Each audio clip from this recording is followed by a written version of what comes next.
This conference will now be recorded. अद्य शुक्रवासरः अथवा भृगुवासरः फाल्गुन कृष्ण पंचमी षष्ठी च दिनांक 2 April 2021 case paper page number 2 शंखं चक्रं गदैतान् ददतमृतघटं चारुदौर्भिश्चतुर्भिः सूक्ष्मस्वच्छातिहृद्यां शुकपरिविलसन् मौलिनं भोजनेत्रं तालाम्भोदोज्ज्वलाङ्गं कटितटविलसच्चारुपीताम्बराढ्यं वन्दे धन्वन्तरिं तं निखिलगदवनप्रौढधामाग्निलीनं प्रौढभावाग्निलीनं ब्रह्मणो हि समारब्धा मात्रेयास्येषु पूजिताम् अस्मदाचार्यपर्यन्तां वन्दे गुरुपरम्पराम्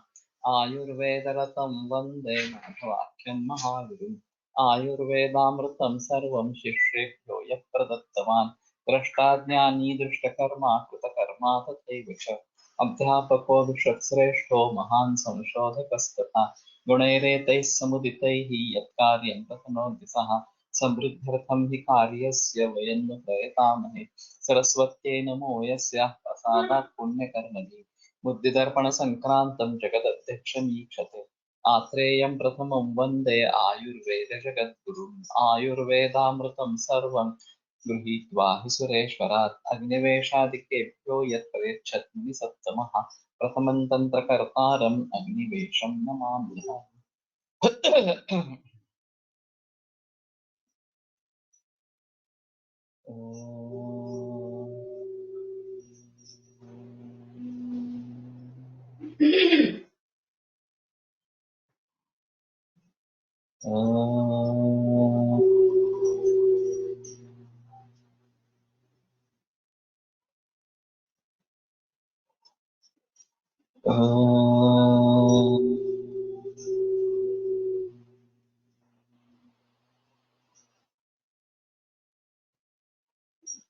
ओम शांति शांति शांति।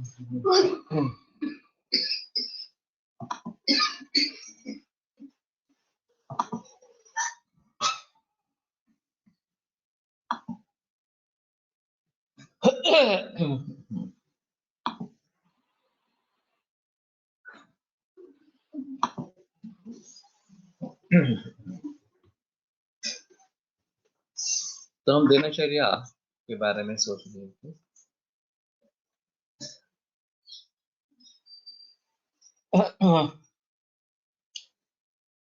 तो शिव स्नान हफ्ते में कितनी बार है? गर्म पानी से है या ठंडे पानी से है? और गर्दन के नीचे गर्म पानी लेने में कोई प्रॉब्लम नहीं है, लेकिन गर्दन के ऊपर, सर के ऊपर पानी लेना है, वो ठंडा पानी लेना है। और वाग्भट के भाषांतरकार गर्दे ने इसके बारे में बहस की है कि उन्होंने और कुछ उनके मित्रों ने ये प्रयोग करके देखा है और उससे हानि नहीं होती है किसी भी प्रकार की।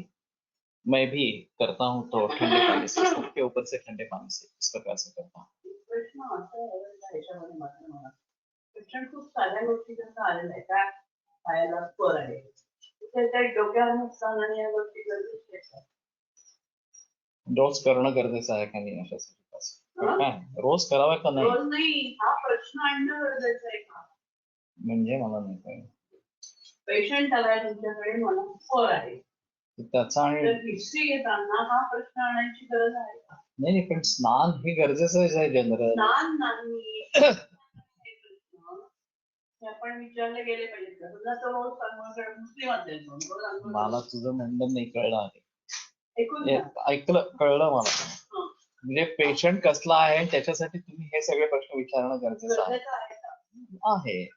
जर स्नान रोज नित्यसेवनीय म्हणून पदार्थात सांगितलेला आहे तर केलं जात आहे का नाही केलं जात आहे हे कळणं गरजेचं आहे. त्याचा त्याच्याशी स्पर्शी संबंध असेल असं नाही, ते सोडून द्यायचा. पण जनरल कुठल्या गोष्टी कराव्यात आणि कुठल्या करू नयेत या संदर्भामध्ये जर वर्णन असेल तर ते विचारलं गेलं पाहिजे. म्हणून परवा माझी मागची चर्चा झाली की तात्कालिक याच्याकरता एक वेगळा पेपर असावा. आपण इथले फार शॉर्ट केस पेपर आहे आपला. शॉर्ट केस पेपर आहे. शॉर्ट टेस्ट पेपर तो तसा नाहीये. त्याच्यात बोलाच म्हणजे जोशी त्याच्यामध्ये आर्य पॉईंट काही येत नाही. हेतू म्हणून दिलेत फक्त तिथे. तुम्हाला घालायचं ते सगळे घाला. एक शॉर्ट केस पेपर भी होता है. अगर तुरंत कुछ जल्दबाजी में कुछ करना है तो उसके बारे में बाद में बोलेंगे. काही पेशंट म्हणतात डोक्यावर थंड पाणी घेतलं की सर्दी होते. त्यांना कसं समजावून सांगा. तो सिर्फ ये एक ही कारण नहीं रहता कि सर्दी होने का. उसके साथ में उत्पादक हेतु रहते हैं. उनको बंद करेंगे तो ये तकलीफ नहीं होगी. सर्वेंद्रियाणि येनास्मिन् प्राणा येषु च संस्थिता यदुत्तमांगमंगानां शिरस्तरविधीयते. ये सूत्र है. तो इंद्रिय सभी शिरस्थान में इस प्रकार के है. प्राण इसी में है और इसीलिए ये गर्मी का निषेध है. इसीलिए आतपत्र का भी निर्देश है. सर को गर्मी से बचाने के लिए आतपत्र, वैसे शब्द आतपत्र है तो वो धूप से बचाव करने के लिए आतपत्र है. और वर्षा ऋतु में जो उसी का प्रयोग होता रहता है उसको शायद वर्षात्र कहना चाहिए. छाता जो होता है. लेकिन एक ही आतपत्र दोनों सीजन में काम में आ सकता है. ऐसा बीच में एक लेख आया था इसके बारे में. उसका कहना था कि ये छाता जो है वो विदेश की खोज है और फिर भारत में आ गई इस प्रकार से. तो मैं सहमत नहीं हूँ. हमारे यहाँ छत्र का निर्देश बहुत पुराना है. तो ये जो भी यूरोपियन कंट्रीज में डेवलप हुई चीज है छाता, वो शायद उन्होंने हमसे ले ली होगी, लेकिन हमने उनसे ले ली है ऐसा कहना मुश्किल इस प्रकार का. लेकिन सातपत्र पदत्राणे विचरे दिगोमात्र दुर्ग. यहाँ आतपत्र का निर्देश है, वर्षात्र का निर्देश नहीं है. तो आतपत्र ही वर्षात्र के दृष्टि से काम में आता है. तो ठंडे पानी से ऊपर से नहाने से सर्दी जुकाम होगा ही ऐसा नहीं बता सकते. जिनको तकलीफ है उनको पहले बंधन रखे, बाद में बाकी सब कारणों को देखते हुए वो हटा देंगे तो प्रॉब्लम नहीं होनी चाहिए. और खाना जो खाना है वो भूख लगने पर खाते हैं या बगैर भूखी खाते हैं. बहुत जगह ऐसा होता है कि मुझे बाहर जाना है, वहां भूख लगेगी और मेरे पास कुछ नहीं होगा ऑप्शन खाने के लिए, तो मैं अभी खा लेता हूँ और फिर बाहर निकलता हूँ. इसकी अगर आदत पड़ जाती है तो उस समय भूख लगने लगती है. खास करके आईटी फील्ड में जो काम करते हैं वो 8 साढ़े 8 बजे निकलते हैं घर से. तो मैं उनको सुझाव देता हूँ कि सैटरडे संडे छुट्टी होती है, उस दिन में ये आदत डालो कि शाम का खाना जल्दी खाने का, 5-6 बजे खाने का. और फिर सुबह तुम्हें 8 बजे भूख लगेगी तो सुबह का खाना पूरा खाना खा के निकलो बाहर से. और टिफिन कैरी करो, लेकिन वो दोपहर 1:30-2 बजे खाने के बजाय 4-5-6 बजे खाओ इस प्रकार से. और वापस आने के बाद अगर भूख है तो देसी गाय का दूध ले. मी काय उत्तर दिलं की जे बाहेर जायचं म्हणून हो, खायचं खाल्लं जातं. नाही ते योग्य की अयोग्य किंवा काय करायचं आहे? अयोग्यच आहे. हं? अयोग्यच आहे. भूक नसताना खाणं अयोग्यच आहे. बायोलॉजिकल क्लॉक काय होते तर ते उदाहरण आहे. आपल्याकडे गरज निघताना काहीतरी खाऊन जायला पाहिजे. काळेनी मला सांगितलं कर्ज तुम्ही पाहिजे ना मला खूप लवकर निघायला यायचं. तुम्ही ना म्हणजे आता सुट्टीच्या दिवशी जर तुला 5 वाजता जाग यायची की आता काहीतरी खायला द्या. वही मैं बता रहा. वही बता रहा हूँ कि मेरे पंडे भूख लगे खाना खाओ. उसमें आदत डालेगा वही. हो ग, तेच सांगतोय मी. एखाद्या दिवशी नसतं आणि रोज असतं त्या लोकांनी काय करायचं असा माझा प्रश्न आहे. एखाद दिवशी काय? एखाद्या दिवशी असेल तर ठीक आहे, बाहेर जायचंय मला म्हणून मी खाल्लं, बॉडी एखाद्या दिवशी सहन करेल, पण रोजच्या त्याच्यामध्ये जर असं झालं बॉडीचं बायोलॉजिकल क्लॉकच बदलतं. ठीक है ना। शाम का खाना सूर्यास्त से पहले खाना है, ये अहम बात है। बायोलॉजिकल क्लॉक अगर बदल गया तो भी ठीक है, कोई प्रॉब्लम नहीं है। विलास नानल सर सुबह 8 बजे और शाम को 4 बजे खाना खाते और फिर 4 बजे के बाद ओपीडी रहती थी, तो 8-9 बजे तक चलती, तो कोई उनको दिक्कत नहीं थी इस प्रकार से। मैं पहले 5:30 बजे खाना खाता था शाम को, और फिर ओपीडी 10:30 साढ़े 10 बजे तक चलती थी, तो मुझे भी दिक्कत नहीं आती, आके सो जाना इस प्रकार से। तो बेटर ऑप्शन है कि भूख लगनी चाहिए, और भूख लगती नहीं है तो ये बायोलॉजिकल क्लॉक सेट करने का प्रयास अगर 8 8:30 बजे निकलने वाले हैं और शाम कितने बजे ऑफिस आएंगे पता नहीं है, देर होती है, तो बेटर ऑप्शन ये खाना साथ में लेके जाए और फिर 5-6 बजे खाना खाए। एक पण आम्ही आहे ना, मी स्वतः ना, मला एरवीच्या ऋतूमध्ये नाही फारसं काही होत, पण मला उन्हाळ्यामध्ये परत असं वाटतं की रात्री काहीतरी पाहिजे. दूध घे, हो ना, मग दूध नसेल तर काय करायचं? मिळवायचं हे करायचं आणि सॉलिड फूड खायची इच्छा असेल तर ना यार। तो अगर इस प्रकार से अगर होता है तो भूख लगकर खाना जाना चाहिए, ये अहम है, और उसकी आदत कर सकते हैं, ऐसा नहीं है कि आदत नहीं पड़ सकती, उसकी आदत हो सकती है इस प्रकार से। लेकिन रात देर से खाना खाना, उसका पचन न होना, रात सुबह देरी से उठना, ये सब अनारोग्य कारक है, उसमें कोई संदेह इस प्रकार का नहीं है। और भोजन के समय नियमित है अनियमित है, ये भी जिक्र करना है। और होटलिंग, वास्तविक होटलिंग होना ही नहीं है, लेकिन पूरी तरीके से टालते नहीं है। महीने 2 महीने में एक आध बार जाते हैं 6 महीने में एक आध बार जाते हैं, तो कोई ज्यादा दिक्कत वाली बात नहीं है। लेकिन हफ्ते में एक बार या उससे ज्यादा अगर है तो वो निश्चित रूप से हेतु है। पण तरी सुद्धा पदार्थांमुळे राहिलेली आणि जी भूक खरी याचं डिफरन्शिएशन कसं करून घ्याल?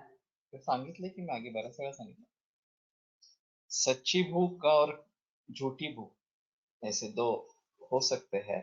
अगर किसी पदार्थ के याद आने से, उसके गंध से, उसको देखने से भूख लगती है तो सच्ची भूख नहीं। सच्ची भूख वही कहलाती है जब मुझे जो बिल्कुल अप्रिय है इस प्रकार का खाना भी सामने आए तो भी मैं खा लूंगा, क्योंकि मुझे अभी भूख लगी है, मुझे खाना चाहिए बस। वो सच्ची भूख है।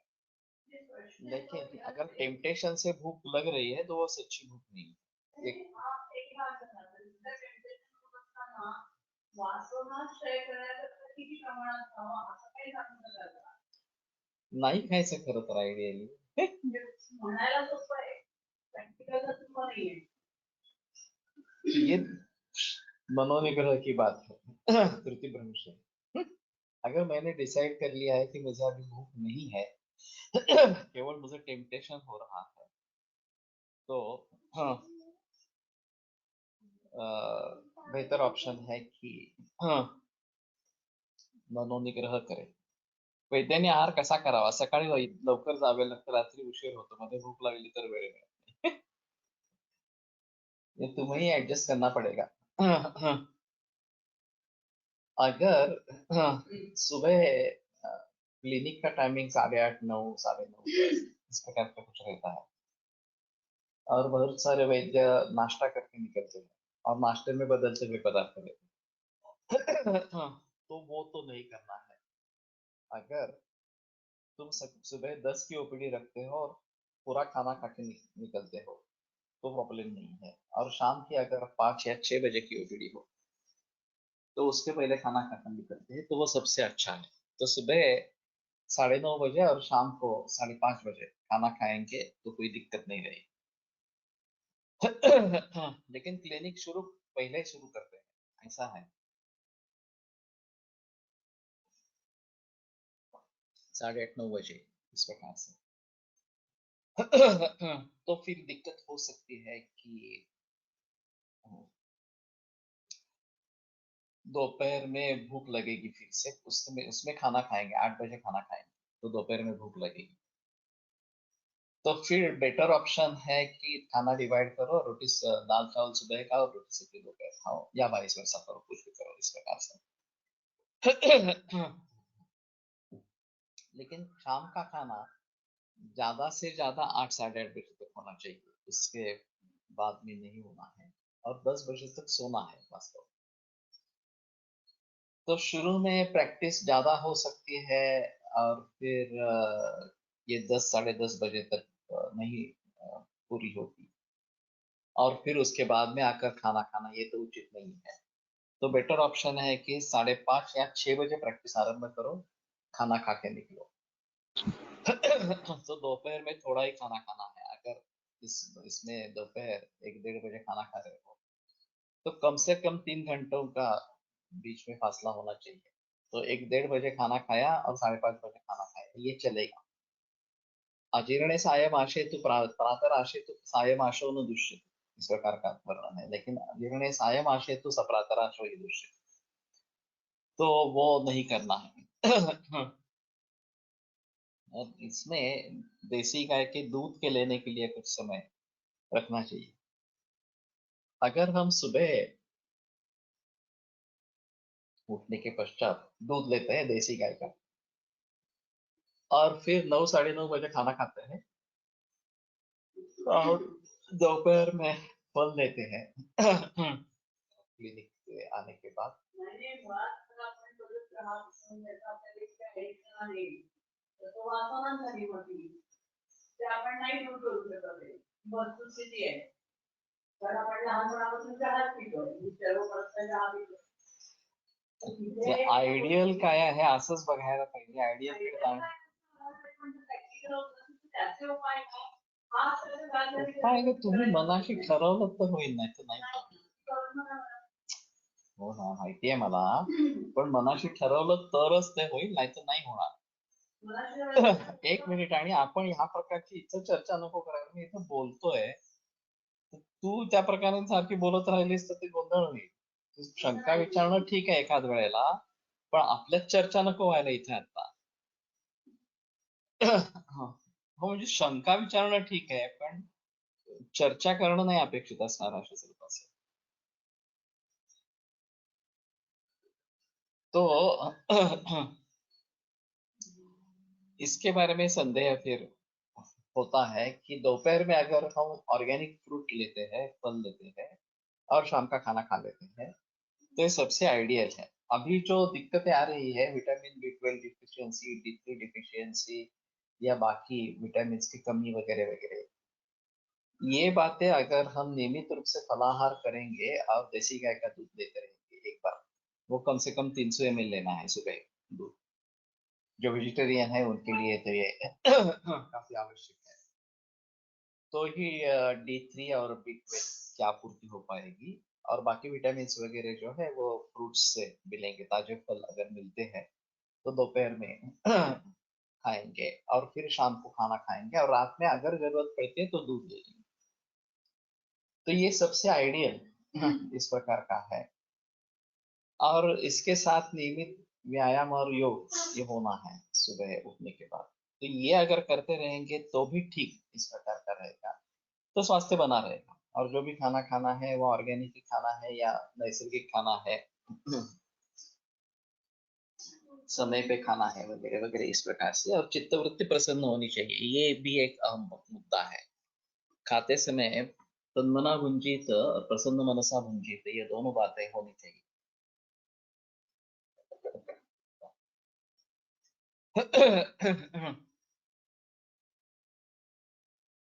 तो सुबह अभी चाय कॉफी की आदत हो गई है, और सिर्फ एक बार चाय लेने से नहीं होता है, 2 बार चाय लेनी पड़ती है, ये काफी लोगों में देखा जाता है।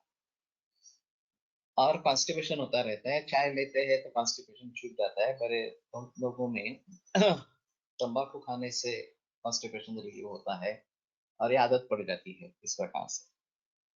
तो इन आदतों से छुटकारा पाना जरूरी है। तो उसमें पचन नहीं होता, ये एक अहम मुद्दा होता है। वेग नहीं आना ये एक अलग चीज है। पचन हुआ है फिर भी वेग नहीं है, और उसको चालना मिलती है चाय से या तंबाकू से, तो वो टालनी चाहिए। लेकिन पहला बेसिक मुद्दा है कि पचन पूरा हो गया हो तो मल बाहर निकलेगा। पचन अच्छी तरीके से पूरा नहीं हुआ हो तो ये नहीं रहेगा।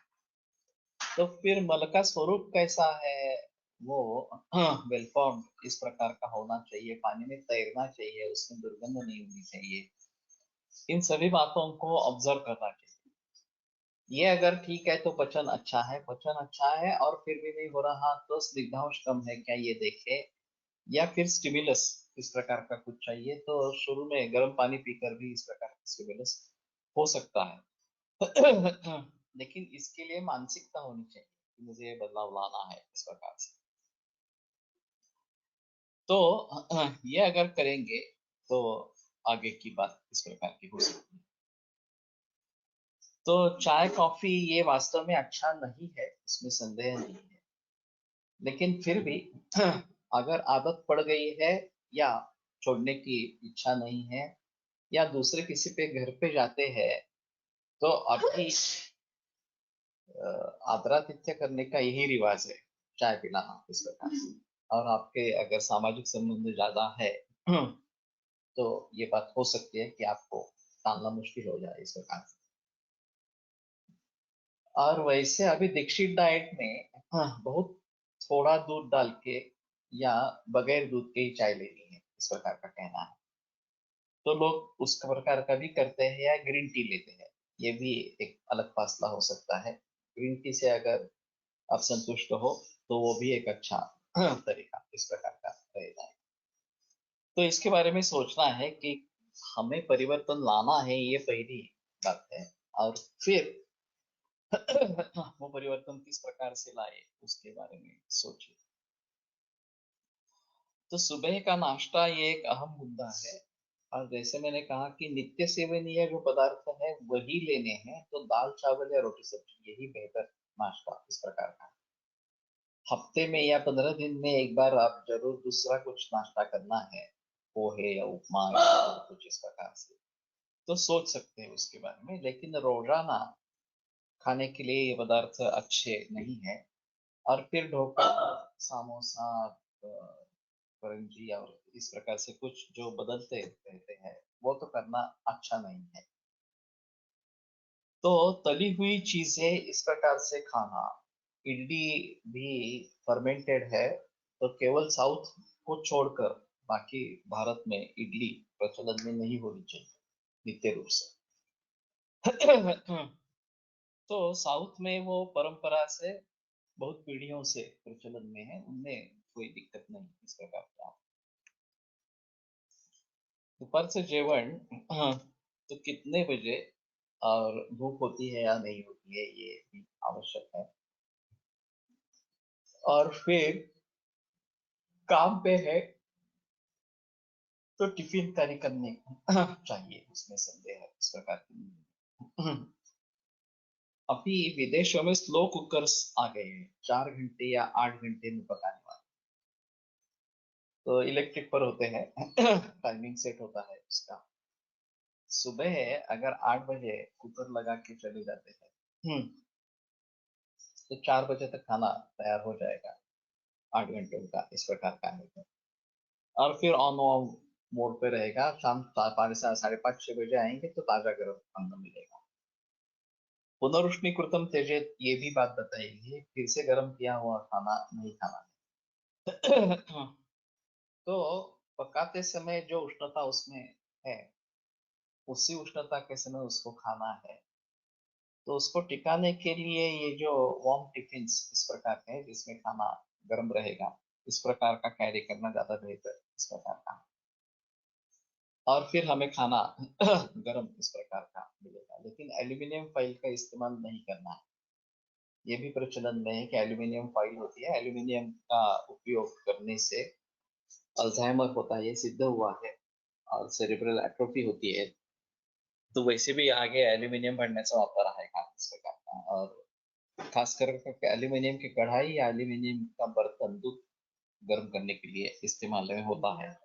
एल्यूमिनियम के कुकर रहते हैं, उसमें बर्तन कम से कम स्टेनलेस स्टील के बनते हैं।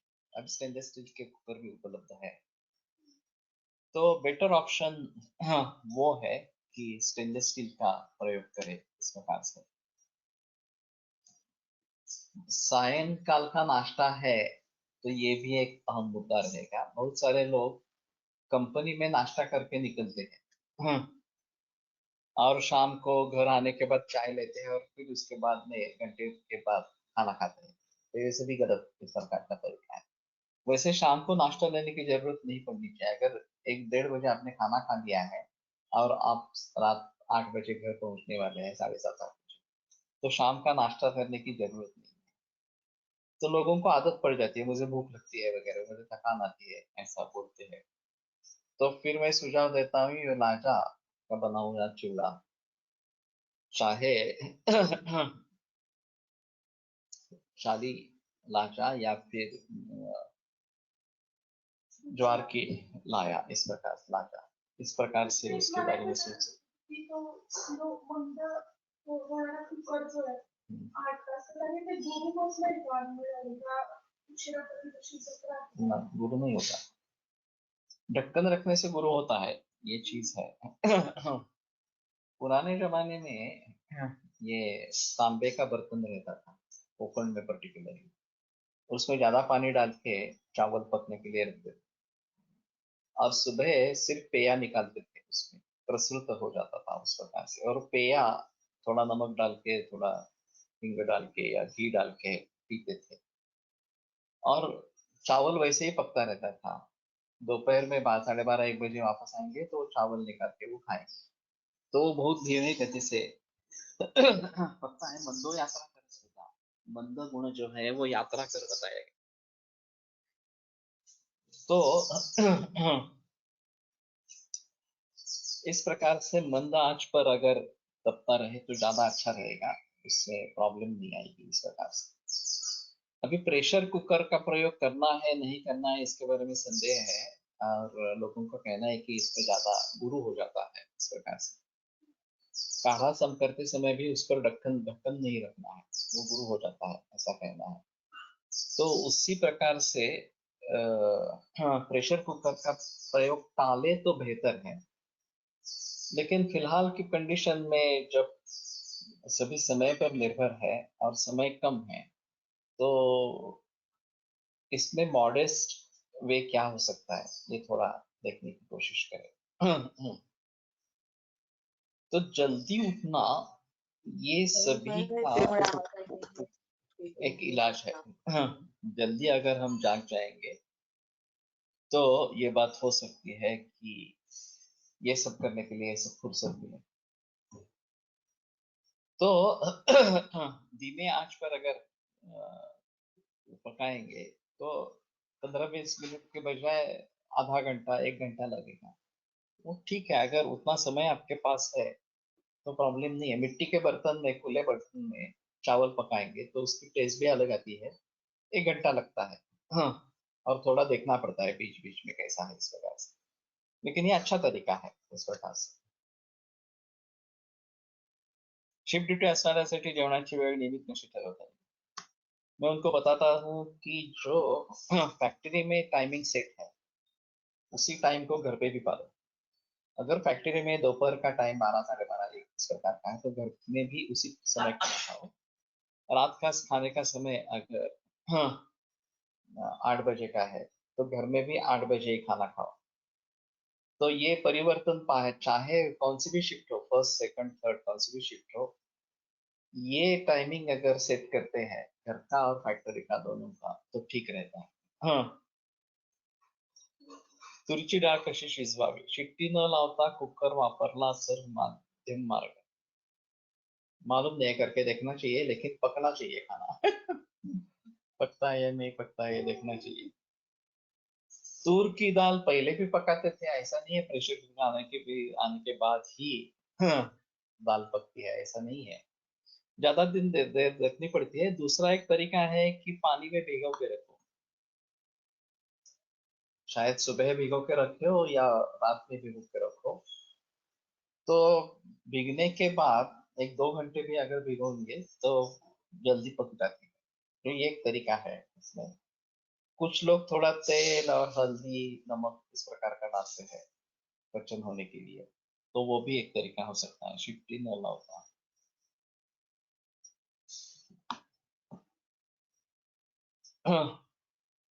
किंवा फुकटीन भात शिजत त्यामुळे लसणाच्या पाकळ्या टाका, त्यामुळे आत्मादाने लक्षणे निर्माण होत नाही, तसे वर्णन केले आहे। ओके। तो करके देख सकते हैं। और थोड़ा ऋतु का भी लिहाज रखना चाहिए कि ये वर्षा ऋतु ठंडी के मौसम में अच्छा है, लेकिन ग्रीष्म और शरद इसमें लहसुन डालना ठीक रहेगा नहीं रहेगा, ये सब व्यक्ति सापेक्ष भी रहेगा।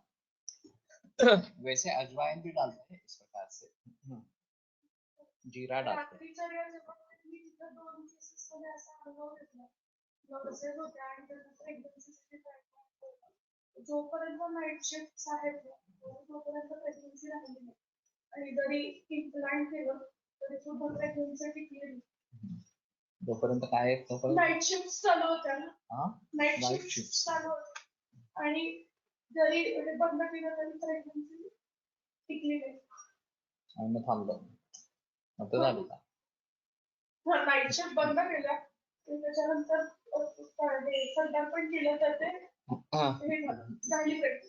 हाँ, 2 नर्सेस में नाइट शिफ्ट चालू थी। जब तक नाइट शिफ्ट चालू थी तब तक प्रेगनेंसी हुई नहीं। नाइट शिफ्ट बंद करने के बाद ही प्रेगनेंसी जो हुई वो भी टिकी नहीं इस प्रकार से। तो नाइट शिफ्ट के बारे में ये थोड़ा सा देखना चाहिए। और मैंने जैसे बताया बीपीओ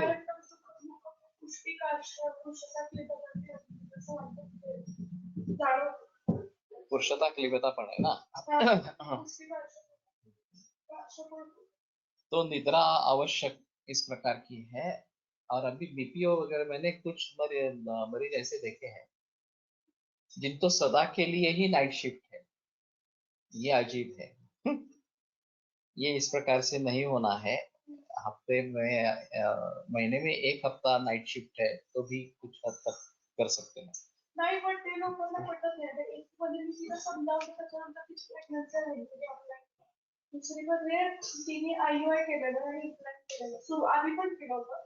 तेव्हा पण ते टिकलं नाही. आम्ही तिला परत एक्सप्लेन केलं. तिला नाईट शिफ्टच हव्या होत्या कारण की काम कमी असतं. तर आम्ही तिला एक्सप्लेन केलेलं की अशी प्रेग्नन्सी केलं. पटलं नाही तर दुसऱ्या वेळेला परत ठीक। तो ये निसर्ग के अनुसार रात में सोना और दिन में जागना ऐसा है। वो अगर नहीं करेंगे तो मुसीबत इस प्रकार की हो जाएगी। तो ये आवश्यक है। बीपीओ वगैरह में ऐसे इंडस्ट्रीज है कि जिसमें रात भर जागते रहते हैं, और या फिर अमेरिका बेस्ड यहाँ जो आईटी क्षेत्र है, पहले वो भी चलता था, मेडिकल ट्रांसक्रिप्शन वो भी ऐसा ही चलता था, पूरा रात भर चलता था। अभी भी होगा मालूम नहीं इस प्रकार से। कुकरला काही शिजला शिट्टी न लावता झाकण लावावे, रबर ओला करून गॅस फास्ट ठेवावा, वाफेने झाकण ताडताडायला लागले की गॅस बंद करून हळू शिट्टी लावावी, म्हणजे मग त्यात वाफेने अन्न शिजते, शिट्टी न वाजता। मतलब जो है वो सीटी बजने का है या नहीं, ये एक अलग चीज है। उसमें खाना पकेगा या नहीं पकेगा, ये एक मीडियम तरीका है कि रबर ओला करून गैस फास्ट ठेवा, और फिर जब भाप से इसमें आवाज आने लगती है तो गैस बंद करके सीटी लगानी है। ठीक है, करके देखेंगे। खास करके बच्चे सो रहे हैं और सीटी का आवाज नहीं होना है तो शायद ये तरीका इस्तेमाल कर सकते हैं। दाल रात्र भर भिगो के फिर सुबह बगैर सीटी पक जाती है दाल। हाँ ठीक है।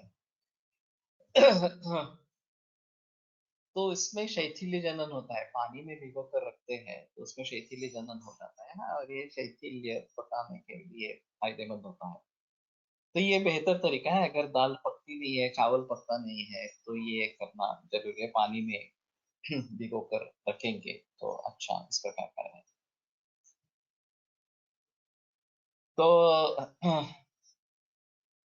वाफेच्या प्रेशरने शिजत असल्याने ते देखील गुरुच होईल, ये अलग चीज है, क्योंकि कुकुल कर्पर भ्राष्ट कंदंगार विपाचिता, इसमें कुकुल का अर्थ एक बाष्पस्वेद है और उससे जो बनेगा वो सबसे गुरु। तो इसमें तो ये स्पष्ट निर्देश है। तो इस प्रकार से अगर बाष्पस्वेद, चाहे चावल दाल हो या इडली हो, बाष्पस्वेद से अगर कर रहे हैं तो ये प्रॉब्लम हो सकती है। मिट्टी के बर्तन में अच्छा है, उस पर कोई संदेह नहीं है। हो तो, लेकिन फिर भी अगर अच्छी चीज नहीं है तो साथ में नहीं बनाना है उसका। उघड्या भांड्यात शिजवलेले उत्तम, वही है, लेकिन पकने के लिए समय देना चाहिए उसमें, ये सबसे अहम मुद्दा है। तो जितना समय पर्याप्त उसके लिए है वो देना ही है, तो फिर ये अच्छी तरीके से पक जाएगा। और वैसे मिट्टी का बर्तन प्रयोग में लाना भी अच्छा है, तो जहां तक हो सके मिट्टी के बर्तन का प्रयोग करें, अच्छा है। तो रात्रि का भोजन कितने बजे होता है? और वो देरी से नहीं होना है, ये बात बतानी बहुत जरूरी है, और रात में जल्दी खाना है और जल्दी सोना भी है इस प्रकार से।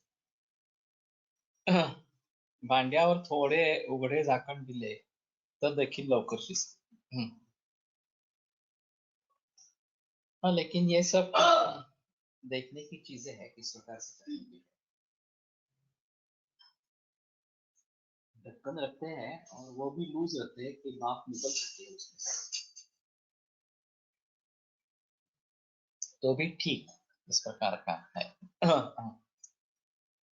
रसांची आवड नावड, गोड आंबट खारट तिखट कडू तुरट, हाँ, ये हमारे लिए एक अहम मुद्दा इस प्रकार का है। आहार रस प्रधान है, और फिर किस रस का प्राधान्य से सेवन किया जाता है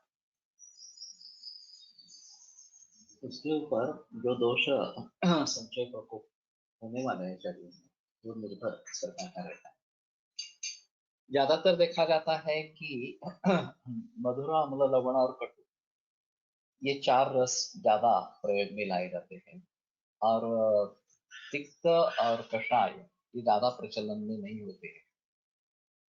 फिर भी उसमें भी कटु रस, लवण रस ज्यादा खाने वाले लोग ज्यादा दिखते हैं, खट्टा खाने वाले, अम्ल खाने वाले भी ज्यादा दिखते हैं, और मधुर वाले विशेषता बालक इस प्रकार के दिखते हैं। और कुछ लोग तिक्त रस का भी अतिरिक्त इस प्रकार से करते हैं, उपयोग करते हैं। कषाय रस से उसमें ज्यादा संबंध नहीं दिखाई देता। यहाँ पुणे में पाचोड़ा वेठोबा के नजदीक एक पुंतांबेकर नाम के वैद्य थे, और रस चिकित्सक थे। तो कोलटकर सर ने एक दिन मुझे बताया कि उनको कुछ कागज पहुंचाना है, तो मैं सेकंड ईयर में था, तो मैं कागज लेकर उनके पास गया। उनके सामने एक मरीज बैठा था और उसको समझा रहे थे कि तुम्हें सर्दी जुकाम की शिकायत है, और तुम मधुर, मीठा, खट्टा और नमकीन ये ज्यादा खाते हो, और कड़वा वगैरह नहीं खाते हो, तो इसलिए कब बढ़ता है, तो तुम ये सब खाना बंद करो और हर रोज करेला की सब्जी वगैरह ऐसा कुछ खाओ, तो तुम्हारा कब कम हो जाएगा। तो मुझे बड़ा आश्चर्य लगा कि मैंने किसी वैद्य को इस प्रकार से बताते हुए नहीं देखा। और वो फिर आरोग्यवर्धिनी, संशमनी वटी इनका प्रयोग करते थे। तो इसमें थोड़ा सा देखना इस प्रकार का पड़ेगा। तो मैंने कोलटकर सर को बताया कि ऐसा ऐसा मैंने देखा, तो बोले हाँ वो रस चिकित्सक ही है, और कौन से रस का ज्यादा प्रयोग हुआ है, उनको कैसे कम करना है, दूसरे प्रतिद्वंदी रस कैसे देने हैं। सुश्रुत में इसके लिए एक अध्याय है रस प्रतिद्वंदी। तो किस रस का ज्यादा सेवन होने से उसका प्रतिद्वंदी रस कौन सा है, ये देखना चाहिए और फिर उसका प्रयोग करना चाहिए। वेणुमाधव शास्त्री कहा करते थे कि आहार सबसे नजदीकी मामला है, औषध से पहले भी आहार का विचार करना चाहिए।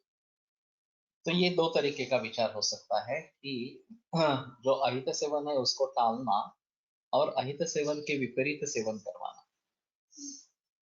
तो एक दातार गुरु जी की केस थी कि धनिया खाने की आदत थी और उससे अवृषत्व हो गया। तो फिर उन्होंने सुझाव दिया कि ठीक है, धनिया खाना बंद करो और आते जाते आंवला खाना शुरू करो, इसी प्रकार से। और वो करने पर वृषत्व वापस आ गया। तो एक बहुत अच्छा सिंपल उदाहरण है कि हम किस प्रकार से इसके बारे में सोच सकते हैं और उसके विपरीत चिकित्सा किस प्रकार से कर सकते हैं।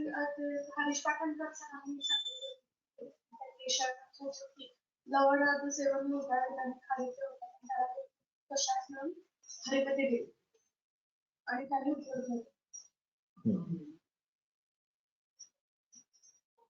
लवण अति सेवन से बालों के प्रॉब्लम होते हैं तो उसमें हरित की काम करती है, ऐसा कुछ अनुभव है। लेकिन आपत्तन होना चाहिए। त्याला मधुर रस चिकित्सा देऊन परत त्याला पण मधुर रस अतिसेवनामुळे परत उठायला लागलं, तर त्याला पित्तगृत वापरलं। मधुर रस महातिक्त नाही, पित्त वापरलं। मधुर रस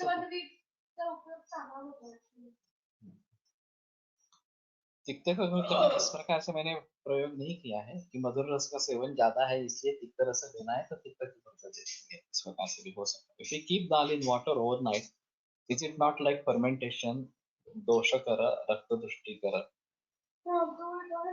लेकिन नहीं कह सकते। फर्मेंटेशन उसमें जब अम्ल भाव आ जाता है तो वो फर्मेंटेड नहीं। बेहतर ऑप्शन है कि 2-3 घंटे ही भिगोए। ये इडली डोसा वगैरह जो बनाते हैं उसमें फर्मेंटेशन हो जाता है, उसमें अम्लत्व आ जाता है।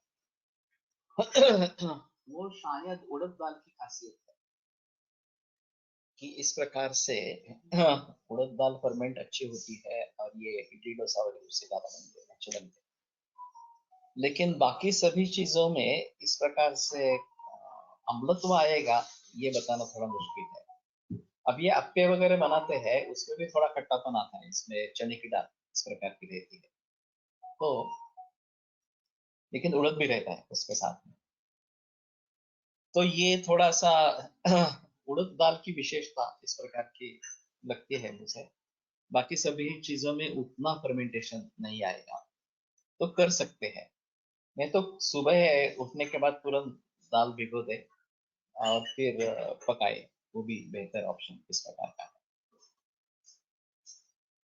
तो कौन से रस पसंद है ये एक चीज, और उनका सेवन ज्यादा मात्रा में हो रहा है ये भी देखना बहुत जरूरी इस प्रकार का रहेगा।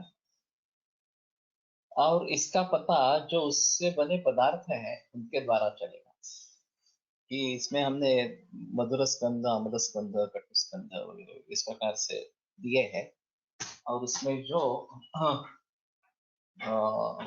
पदार्थ है उनके बारे में एक लिस्ट दी है।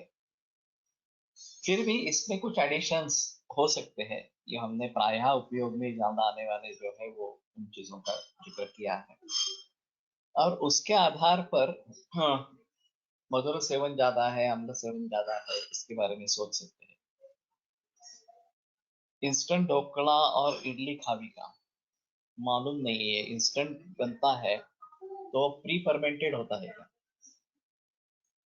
जो आपको फ्लोर मिलेगा उसका इंस्टेंट का, वो अगर पहले से ही प्रिपेयर करके पाउडर फॉर्म में बना लिया है तो ये फर्मेंटेड ही रहेगा इस प्रकार से।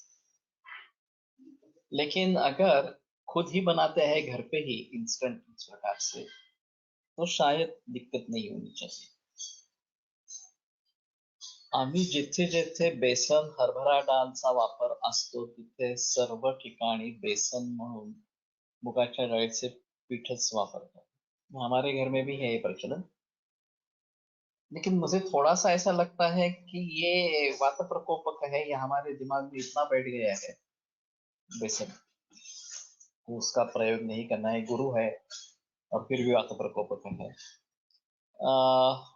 इस प्रकार का चणक का भी फायदा होता है, विशेषतः प्रतीक्षाएं वगैरह में, तो हमें उसमें चणक यूज इस प्रकार के करेंगे तो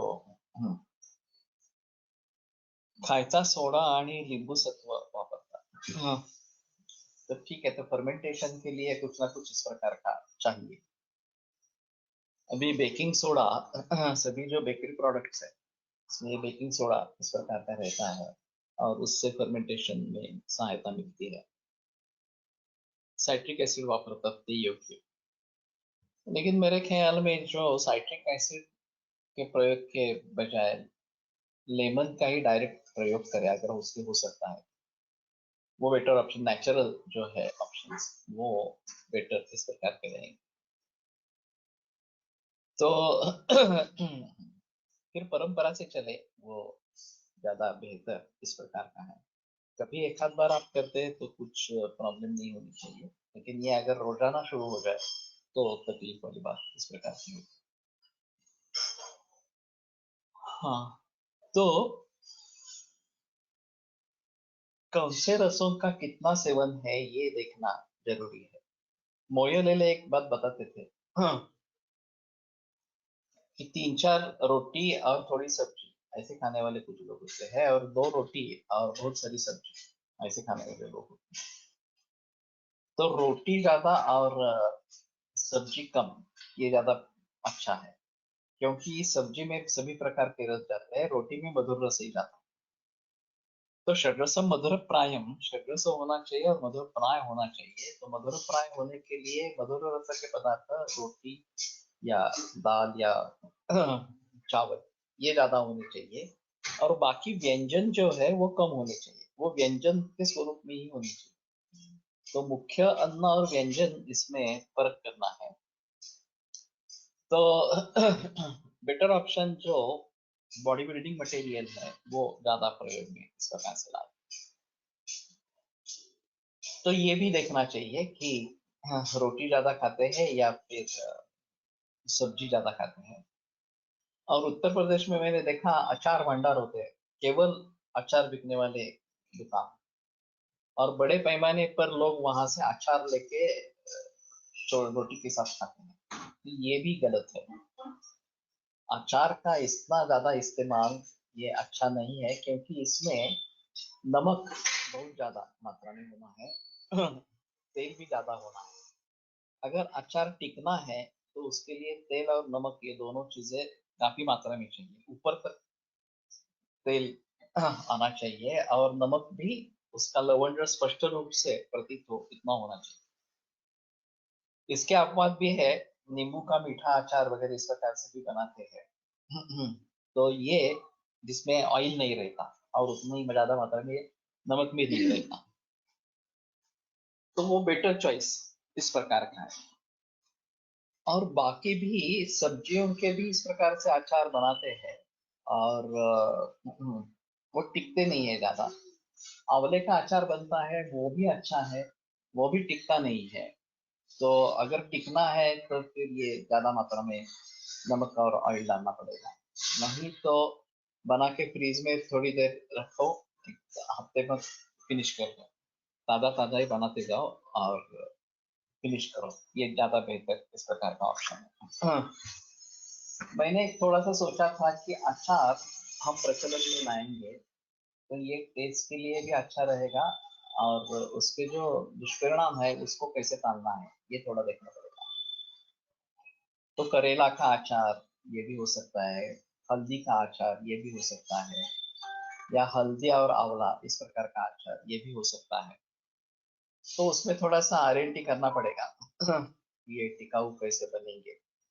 पुराने जमाने में अचार जब बड़ी मात्रा में बनाते थे तो उसमें एक परहेज रखते थे कि रजस्वला स्त्री का स्पर्श नहीं होना है। अचार बनाते समय उस समय तो ये नियम पाले जाते थे, और वो ऊपर रखते थे कि किसी के हाथ में नहीं लग जाए, और रजस्वला अवस्था में उसको छूना नहीं है। और उनका कहना है कि इस प्रकार से अगर रजस्वला स्त्री का स्पर्श हुआ तो वो खराब हो जाता है। तो बहुत सारे घरों में ये पुराना प्रचलन इस प्रकार का था। अभी आर्टिफिशियल प्रिजर्वेटिव्स का प्रयोग करके अचार बाहर मिलते हैं, या फिर तेल या नमक का ज्यादा प्रयोग होता है। लेकिन ये भी एक अहम चीज रहेगी। और अगर हम कुछ चटनी इस प्रकार से बनाते रहेंगे जो कि कृमिहारक वगैरह इस प्रकार के हो, अग्निमांद्य दूर करने वाली इस प्रकार, और थोड़ी वनस्पति द्रव्य इसमें डालेंगे, औषधियां डालेंगे, विड़ंग वगैरह इस प्रकार से। वैसे हर चीज औषध के रूप में प्रयोग में आ सकती है, मरीच हो, विड़ंग हो, शुंठी हो, दालचीनी हो, इस प्रकार से। और फिर उसके जरिए अच्छे रिजल्ट्स पा सकेंगे। तो मैंने ये सोचा था कि इस प्रकार से अगर कुछ करते हैं तो एक फूड इंडस्ट्री डेवलप हो सकती है, लोगों को ये सब चाहिए। और फूड प्रोडक्ट्स इस प्रकार से अगर बनाएंगे तो ज्यादा बेहतर इस प्रकार का रहेगा। अभी ये कसूरी मेथी वगैरह वगैरह इस प्रकार से, अभी एक दूसरा प्रचलन में है फ्रीज ड्राइड आइटम्स इस प्रकार से। और उनका कहना है कि ये टिकते हैं 2-2 बरस तक, उसकी शेल्फ लाइफ रहती है, और फिर बाहर फ्रीज में रखने की भी जरूरत नहीं है। हम हल्दिया और आंवला के अचार बनाते हैं, ठीक है, लोटचे नित्य सेवनीय असावे का, वैसे नहीं कह सकते कि नित्य सेवनीय होना है। तो उसके दोषों को टालकर अगर हो सकता है तो ही बात इस प्रकार की बन सकती है। तो एक फ्रीज ड्राइंग टेक्नोलॉजी एक अलग टेक्नोलॉजी है। अभी यहाँ पे इसमें जो अपामार्ग तंडुल है उसकी खीर बना के फ्रीज ड्राई करके पैकिंग करके बेचते हैं, और उसमें सिर्फ पानी डालेंगे और पकाएंगे तो 5 मिनट में पक जाती है, और वही टेस्ट आती है जो खीर बनाते समय टेस्ट थी, वही टेस्ट आती है। ऐसा उनका कहना है, 2 बरस का शेल्फ लाइफ है। लेकिन ये फ्रीज टाइम टेक्नोलॉजी के बारे में पता नहीं है, उसके फायदे या उससे कोई नुकसान होता है क्या इस प्रकार से, लेकिन इसके बारे में सोच सकते हैं। हम जब डायटेटिक्स का कोर्स चलाते थे तो आहार का औषध के रूप में कैसे डिस्पेंस कर सकें ये एक बार सोची थी। और उसमें एक मुद्दा था कि तड़का लगाते समय उसमें औषधियां डाल, तो ये कम मात्रा में होगी तो पूरे पदार्थ में घुल मिल जाएगी, चाहे हम सब्जी बना रहे हैं चाहे दाल बना रहे हैं। तो उसके साथ में पूरी देनी है, और उसको बोलना है कि सब्जी बनाते समय या दाल बनाते समय तड़का में डाल। एक जो सम्मूर्छना की संकल्पना है, तैल सम्मूर्छना की तेल के साथ गर्म करने से उसके प्रॉपर्टीज उसमें आ जाते हैं, तड़का में भी वही सोच है। तो ये जो हम सरसप या हरिद्रा या हिंग वगैरह वगैरह तड़का में डालते हैं, तेल गर्म करके उसमें डालते हैं, तो उस सभी के संस्कार उसमें हो जाते हैं। और ये खास भारतीय पद्धति है। विदेशों में तेल का इस्तेमाल होता है वो सैलड ड्रेसिंग के लिए होता है, कच्चा ही तेल इस्तेमाल करते हैं, खास करके ऑलिव ऑयल। लेकिन वो कच्चा इस्तेमाल करते हैं, गर्म नहीं करते। तो हमारे हिसाब में तेल गरम करना, उसमें ये तड़का लगाना, ये बहुत जरूरी इस प्रकार के तेल के दोषों को दूर करने के लिए इस प्रकार से। अपामार्ग तंडुल काय नावाने मिळतात अपामार्गचे बीज असते का तंडुल? यस, बीज असतं, बीज होता है, म्हणजे दिसतात तांदळ लागते काढलेले दिखते हैं तंडुल जैसे ही दिखते हैं। और वर्षा ऋतु में इसका संकलन होता है। इसमें कांटे हैं तो संकलन थोड़ा डिफिकल्ट है, लेकिन ये खास करके क्षुधा कम करने के लिए आए हैं। ये जो भस्म का रोग है उसके लिए यापा मार्ग तंजुलक्षी इस प्रकार का बताया गया है। तो ओबेस पेशेंट्स में ये फ्रीज राइड अगर उपलब्ध कराते हैं और सुबह के नाश्ते के लिए वो खीर लेनी है तो उनकी क्षुधा की शांति होती है और वजन भी नहीं बढ़ता या फैट नहीं बढ़ता। तो उस दृष्टि से उसको मार्केट किया गया है। व्योषादि सत्तू का मैं प्रयोग करता आ रहा हूँ, ये मैंने अपामार्ग तिंडूट का ज्यादा प्रयोग नहीं किया। मिळता है मुठाळांचा आहे त्यांच्या कंपनीचा। तो फ्रीज राइड इस प्रकार का खीर उनका है इस प्रकार से। तो पण अति ह्याच्या व्यतिरिक्त अपवाद तांदळाचे आणखी उपाय काय? देखना चाहिए, मुझे पता नहीं है, लेकिन इसके लिए तो आया है। शिरोळे करते नाही? नहीं, अपामार्ग बीज आहे शिरोळे रचना। पण बीज अजून वेगळं काय आहे? नाही, म्हणजे तेच असणार खरं तर।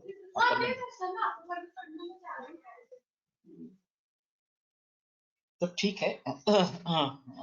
इस प्रकार तो उस प्रकार से उसमें इस्तेमाल में ला सकते हैं। कल मुझे एक बार याद दिलाना, मैं फूड इंडस्ट्री के बारे में बोलूंगा। अभी ये विषय चल ही रहा है, तो फूड इंडस्ट्री हम किस तरीके से डेवलप कर सकते हैं इसके बारे में मेरे कुछ विचार है, खास करके विश्व भर के लिए। तो मैं उसके बारे में बोलूंगा। हर्बॅलाइफ एटसेट्रा कंपनी सकाळी शेक पिण्यास देतात, त्यामुळे भूक लवकर लागत नाही। अपामार्ग तंडूल वापरत असावे, ये तो मुझे नहीं लगता। अपामार्ग तंडूल इतने आसानी से उपलब्ध नहीं है, तो हर्बॅलाइफ में क्या है एक बार देखना चाहिए। लेकिन काफी लोग गौ में प्रचलन है, व्यवसाय का यूज करते हैं आप करते हैं ना, इसमें कोई प्रॉब्लम नहीं है। विषादी सत्तू नियमित रूप से करते हैं। तो इन सभी के बारे में थोड़ा कल जिक्र करेंगे और फूड इंडस्ट्री के बारे में जिक्र करेंगे, ज्यादा बेहतर है। आयुर्वेद प्रकांडो शल्यतंत्र प्रधानः, शिष्येभ्यः शाश्वतोऽयं निखिलजनकृपा व्याप्तचित्तेन येन।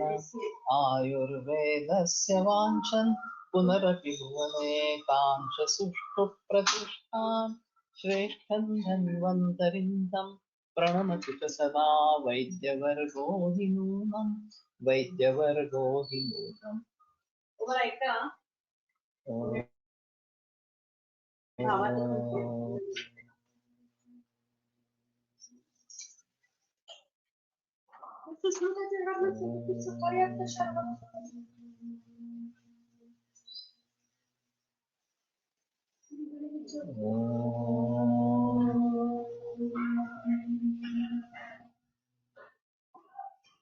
ओम शांति शांति शांति। जरा मैं स्वाहा पुनर्